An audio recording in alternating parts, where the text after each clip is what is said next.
Hello, my wonderful learners. Welcome back to English Unlocked. Today we are not talking about fear.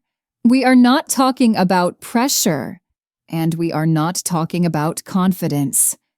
Today we are talking about a habit, a quiet habit, an automatic habit, a habit that many English learners don't even notice.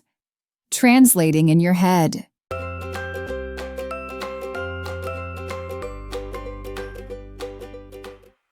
Let me ask you something very simple. When you hear English, do you understand it? When you read English, does it make sense? But when you want to speak, do your thoughts first appear in your own language? If your answer is yes, you are not doing anything wrong. You are not slow. You are not bad at English. You are simply using a path your brain already knows. Think about your mind like a map. On this map, there are roads. Some roads are old, some roads are new. Your first language has very wide roads. You have used them for many years. They are fast, familiar, and comfortable. English, for now, has a smaller road, a newer road. You have used it less. So when you want to speak, your brain chooses the road it knows best. It goes to your first language. Then it tries to translate. This is not a mistake.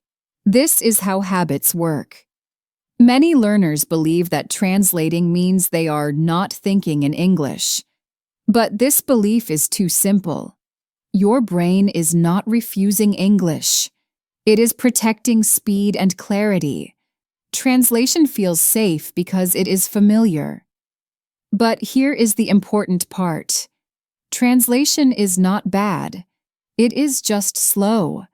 When you translate, your brain does three things. First, it creates the idea in your first language.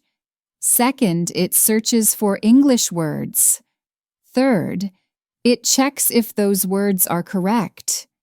This takes time. And speaking needs movement, not checking. That is why many learners say, I understand English, but I can't speak naturally. The problem is not understanding. The problem is the route your thoughts take. Let me give you a simple image. Imagine you want to go from your house to a cafe. There is an old road. It is long, but you know it well. You have used it every day for years. There is also a new road. It is shorter, but you are not used to it yet. At first, your brain chooses the old road automatically, not because it is better, but because it is familiar. Thinking in English works the same way. Your brain is not broken. It is simply following habit. This is why forcing yourself to stop translating usually doesn't work. You cannot block a road and expect your brain to suddenly find a new one. Habits don't disappear. They are replaced. And replacement happens through use, not pressure. Many learners ask me, Emma, how do I stop translating in my head? And my answer is always gentle. You don't stop it. You slowly build another option. Thinking in English does not start with speaking. It starts with silent understanding. It starts when your brain begins to connect English directly to meaning, not to words in another language. This connection happens quietly. For example, when you hear the word coffee, do you translate it? Probably not. You don't say the word in your language first. You see the image, you feel the meaning. This is direct connection. Your goal is not to remove your first language. Your goal is to create more of these direct connections in English. And this takes time. That is why trying to think in English all the time can feel exhausting. You are asking your brain to use a road that is still small. Of course, it feels slow. But here is the good news. Every time you listen to slow, clear English, Your brain is quietly working. Every time you understand without translating, even for 1 second, the English road becomes a little wider. You don't notice this happening, but it is happening. This is why slow English is powerful, not because it is easy, but because it gives your brain time to choose the new road. Fast English forces your brain to panic and run back to the old road. Slow English gives it space to explore. In this episode, we are not going to fight translation. We are going to walk beside it. We are going to show your brain that there is another way, a quieter way, a more natural way. You don't need to think in full English sentences yet. You don't need to speak fluently. You only need moments where English connects directly to meaning, without your first language in the middle. These moments may feel small, but they are the foundation. In the next part of this episode, I will show you how to gently create these moments in daily life. Not with rules, not with forcing, but with simple, calm practices that fit into your day. So stay with me. We are not changing who you are. We are simply giving your brain a new path to walk, and we will walk it slowly. Now that you understand why translation happens, let's talk about what you can do instead. Not to fight it, not to stop it suddenly, but to slowly change the habit. Remember the idea of roads in your mind. You don't close the old road. You don't block it. You simply start using a new one more often. This part of the journey is very quiet, and that is important. Many learners think progress should feel loud. They expect a big moment, a sudden change, a clear sign that something is working. But thinking in English grows quietly. It grows when your brain is relaxed, when it is not being watched, when it is not being judged. So the first thing you need is not a technique. It is permission. Permission to be quiet inside your head. When you listen to English, do not ask yourself, "Am I translating right now?" That question creates tension. Instead, ask something softer. Do I understand the meaning? If the answer is yes, that is enough. Understanding without translating is not something you force. It is something you notice. It happens for a moment. Then it disappears. Then it comes back again. And that is how habits change. Let me show you how this works in daily life. You hear this sentence, "I'm looking forward to the weekend." You don't need to explain it. You don't need to say it in your language.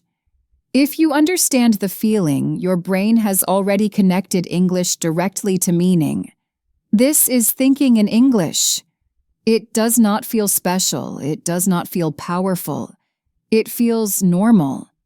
That is why many learners miss it. They are waiting for a strong feeling. But real progress often feels ordinary. Now let's talk about how to create more of these moments.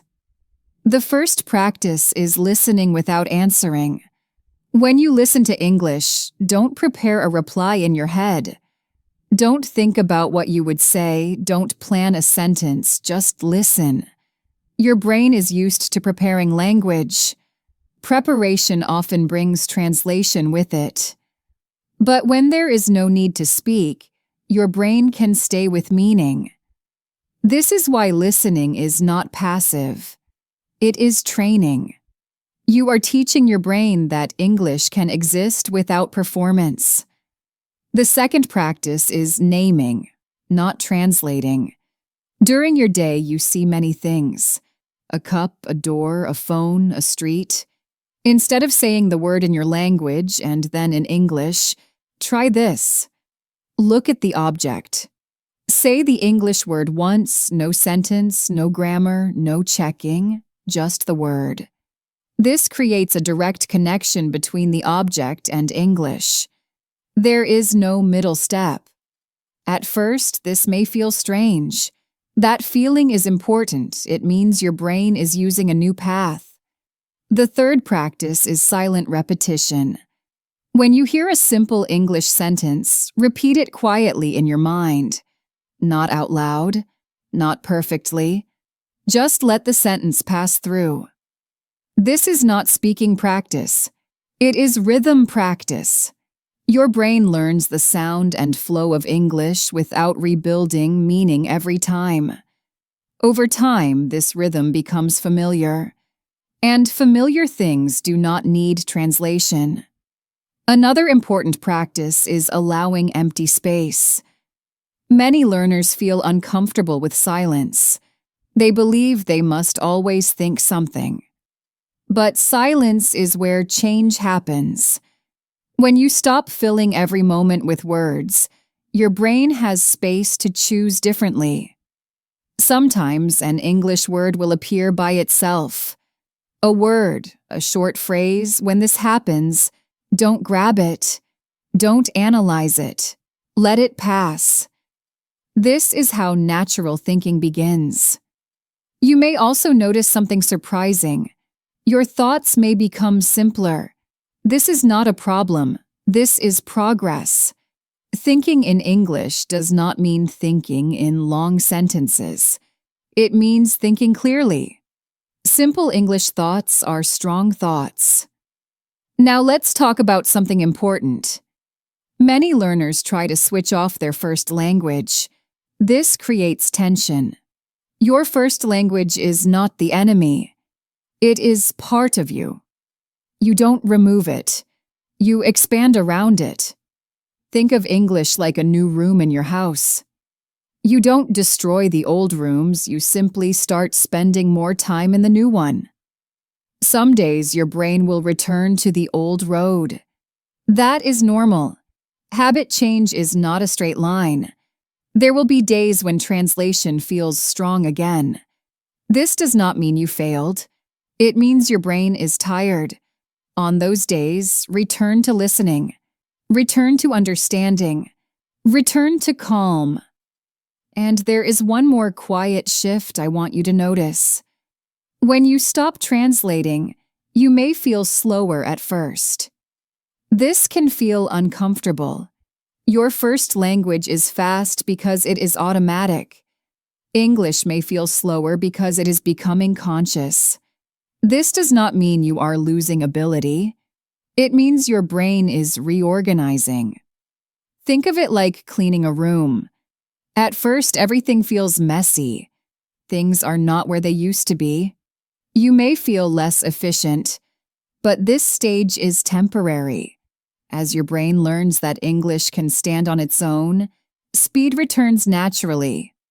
Not rushed speed, not forced speed, but calm, usable speed. Another helpful practice is letting English stay unfinished. You do not always need to complete the thought. If an English word comes, use it. If it stops, let it stop. Do not rush to fill the silence with translation. Silence is not failure. Silence is space, and space is where habits change. Many learners believe fluency means constant speech, but real fluency includes pauses. It includes thinking time. It includes choosing words. Native speakers pause too. They simply do not panic during the pause. When you allow pauses, you teach your brain that nothing bad happens. No danger, no loss, just time. Over time, your brain learns something important. It learns that English does not need to be perfect to exist. It only needs to be present. This is when thinking in English becomes natural. Not because you tried harder, but because you stopped interrupting the process. So be gentle with yourself. If today you translate, that is okay. If tomorrow you don't, that is also okay. Progress is not measured by control. It is measured by ease, and ease grows quietly. You are not late. You are not behind. You are building a new path, one step at a time. Thank you for staying with me.